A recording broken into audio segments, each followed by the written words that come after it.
रामदयाल इस बड़ी दुनिया में अकेले रह गए थे। उनकी पत्नी की मृत्यु हो गई।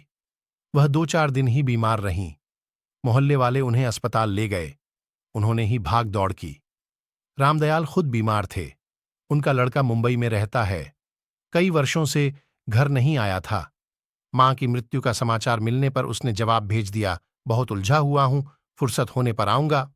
पत्र पाने वाली रात रामदयाल तकिए में मुंह गड़ाकर कितना रोए कहना कठिन है। प्रेरणादायक कहानी जीने की तमन्ना उनकी खुद की उम्र 65 वर्ष हो गई थी। अब उन्हें हरदम लगता था जैसे दुनिया में उनके लिए कुछ भी शेष नहीं रहा है। पड़ोसियों ने उनका बहुत ख्याल रखा। हर समय कोई न कोई उनके पास मौजूद रहता। लेकिन फिर भी रामदयाल की उदासी बढ़ती गई। वह जितना सोचते, यह विश्वास पक्का होता जाता कि अब इस दुनिया में रहना बेकार है। और एक सुबह घूमने के लिए निकले तो फिर लौटे नहीं। उनके कदम शहर से बाहर की ओर चलते चले गए। एक बस आगे की तरफ जा रही थी। रामदयाल बस में बैठ गए। कई घंटे की यात्रा के बाद जब बस एक घने जंगल में से गुजर रही थी तो वह पेशाब करने के लिए नीचे उतरे और एक दिशा में बढ़ गए। थोड़ी देर बाद उन्होंने बस के भोंपू की आवाज सुनी। ड्राइवर उन्हें जल्दी करने को कह रहा था, लेकिन रामदयाल बाबू वहीं खड़े रहे। उन्होंने न लौटने का फैसला किया था। वह वन में खो जाना चाहते थे। उस घने जंगल में दिन में भी पेड़ों के नीचे हल्का अंधेरा था। हर तरफ सुनसान, पत्तों में साए साए हवा। रामदयाल बाबू को जैसे होश नहीं था। झाड़ियों में अटकते उलझते बढ़ रहे थे, पता नहीं किधर। धूप तेज हुई तो प्यास से गला सूखने लगा। अब वह एक ऊंचे कगार की ओर बढ़ रहे थे। आंखों के सामने एक दृश्य तैर रहा था। वह हवा में हाथ पैर मारते हुए नीचे घाटी की ओर गिरे जा रहे हैं। वह पीछे हट आए, न जाने क्यों उनका मन कांप उठा।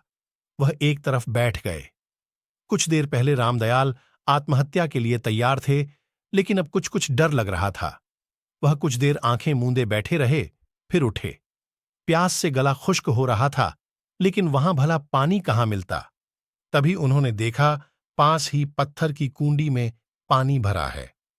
वहीं कुछ फल भी रखे दिखाई दिए। और फिर एकाएक उनके कदम रुक गए। जहां ढलान नीचे घाटी की ओर खुलता था, वहां 2 लकड़ियां लगाकर रास्ता बंद किया था। वहां मोटे मोटे अक्षरों में लिखा था, सावधान। रामदयाल बाबू ने इधर उधर देखा, पर कोई नजर नहीं आया। उनकी समझ में न आया कि लोगों को सावधान रहने की बात किसने लिखी। उन्होंने जरा बढ़कर झांका तो देखा आगे गहरी खाई थी। कुछ देर सोचते खड़े रहे, पिएं या न पिएं। फिर प्यास ने जोर मारा तो गटागट पानी पी गए।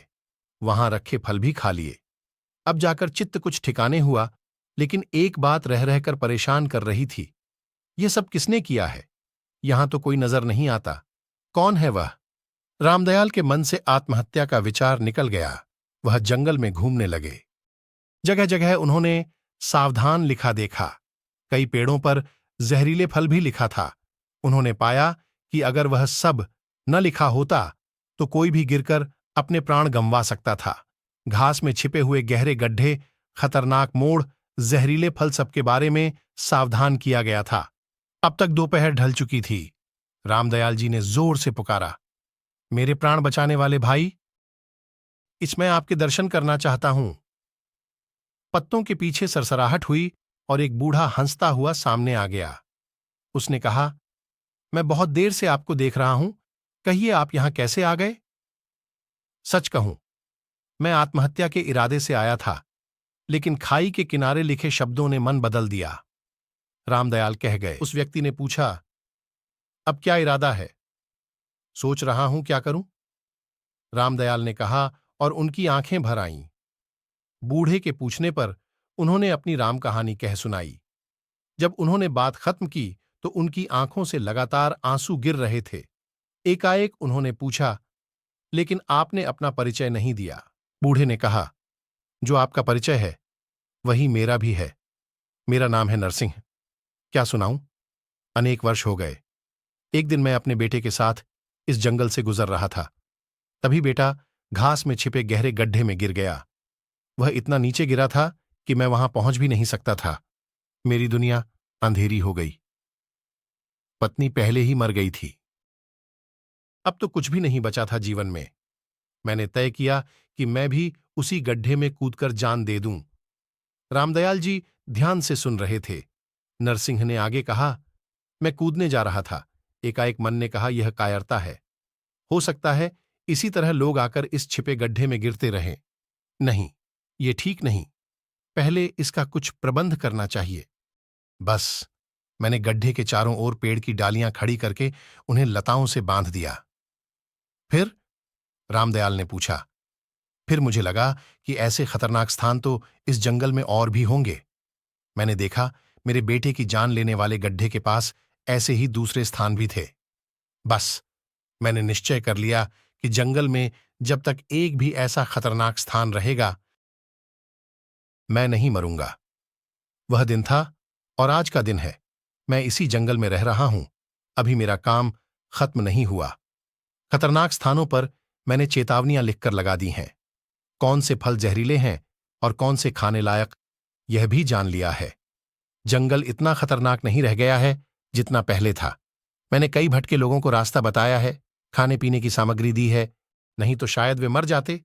और हर बार मुझे लगा कि आत्महत्या न करने का मेरा निश्चय गलत नहीं था। रामदयाल गंभीर होकर नरसिंह की बातें सुन रहे थे।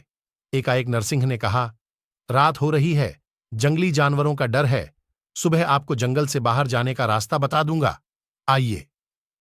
नरसिंह रामदयाल को एक गुफा में ले गया। उसके बाहर आग जलाकर दोनों लेट गए।